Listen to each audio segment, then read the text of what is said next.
Assalamualaikum warahmatullahi wabarakatuh. Saya Mutia Keira Maheswari dari kelas 9 O nomor absen 14 akan membacakan hasil dari PowerPoint yang saya buat mengenai kemajuan peradaban dinasti Ayyubiyah bidang pendidikan dan pada bidang ekonomi dan perdagangan. Kemajuan peradaban dinasti Ayyubiyah bidang pendidikan. Kemajuan yang dicapai dinasti Ayyubiyah di bidang pendidikan diantaranya adalah menjadikan Damaskus dan Kairo menjadi kota pendidikan. Dinasti Ayyubiyah mendirikan madrasah-madrasah di Damaskus yang fokus mempelajari hadis. Model pendidikan madrasah ini mengikuti model pendidikan madrasah Nizamiyah di Baghdad. Sebagian madrasah telah didirikan sebelum masa dinasti Ayyubiyah. Di antaranya adalah madrasah yang didirikan Nuruddin Zanki di Aleppo atau Halb, Hamah, dan Baalbek. Di bidang fikih, madrasah-madrasah ini menganut mazhab Syafi'i. Dalam perkembangannya, masjid yang juga berfungsi sebagai madrasah ini berfungsi juga sebagai mausoleum atau pemakaman. Dari hal ini dapat disimpulkan masjid pada masa itu multifungsi atau bisa digunakan untuk beberapa kegiatan.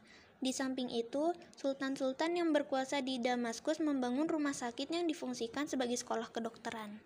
Di antaranya adalah Rumah Sakit Al-Nuri dan Rumah Sakit Al-Walid yang berdiri terlebih dahulu yaitu pada masa Khalifah Al-Walid bin Abdul Malik dari dinasti Umayyah. Sultan Salahuddin Al-Ayyubi mendirikan Madrasah Salahiyah di Kairo yang merupakan madrasah terbesar kedua setelah Madrasah Nizamiyah di Baghdad. Setelah itu Salahuddin Al-Ayyubi juga mendirikan madrasah di Iskandariyah dan Yerusalem. Selain madrasah, Salahuddin juga mendirikan rumah sakit di Kairo. Seperti halnya Rumah Sakit Al-Nuri di Damaskus, rumah sakit ini berfungsi sebagai sekolah kedokteran. Salah satu ilmuwan bidang kedokteran yang bekerja di rumah sakit ini adalah Ibnu Maimun. Dari dinasti Fatimiyah, Salahuddin mewarisi dua lembaga keilmuan yaitu Darul Hikmah dan Universitas Al-Azhar. Darul Hikmah yang didirikan oleh Al-Aziz oleh Salahuddin Al-Ayyubi dikembangkan menjadi Departemen Pendidikan dan Penerjemahan. Sedangkan Universitas Al-Azhar diubah mazhabnya oleh Salahuddin dari Syiah ke Sunni. Tujuannya adalah agar lebih banyak lagi pelajar Islam yang belajar di Al-Azhar karena mayoritas umat Islam mengikuti mazhab Sunni. Selain itu, Salahuddin juga memberikan tanah wakaf yang luas yang bisa dimanfaatkan untuk biaya operasional Al-Azhar. Dari hasil tanah wakaf tersebut, Universitas Al-Azhar bisa memberikan beasiswa kepada pelajar di Al-Azhar dari seluruh dunia. Materi berikutnya yaitu kemajuan peradaban dinasti Ayyubiyah bidang ekonomi dan perdagangan. Usaha yang dilakukan pemerintahan Ayyubiyah di bidang perekonomian adalah membangun perdagangan dengan kota-kota di Laut Tengah dan Lautan Hindia, menyempurnakan sistem perpajakan, mencetak mata uang, dan mengembangkan industri.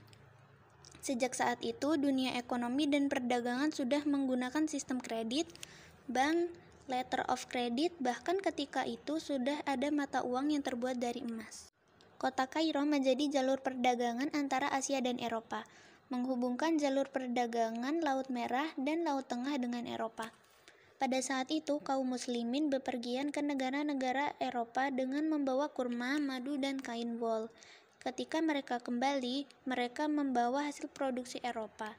Di dalam negeri telah terjadi hubungan perdagangan yang baik antara Syam dan Mesir.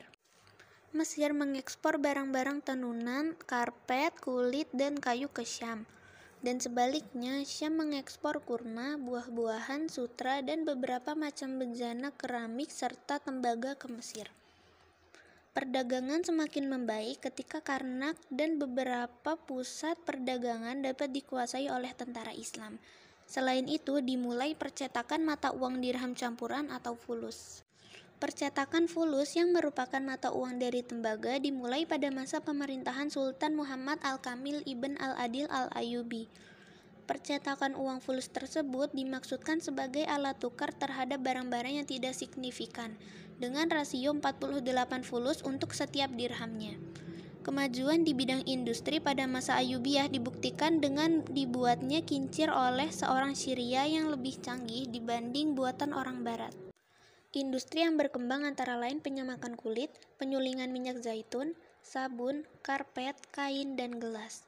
Kota-kota industri yang terkenal pada masa Ayyubiyah antara lain Akhmim di Said, Dimyat di Wajhil Bahri, dan Bahnisa di Mesir Tengah. Itu saja yang dapat saya sampaikan mengenai materi kemajuan peradaban dinasti Ayyubiyah bidang pendidikan serta pada bidang ekonomi dan perdagangan. Terima kasih. Wassalamualaikum warahmatullahi wabarakatuh.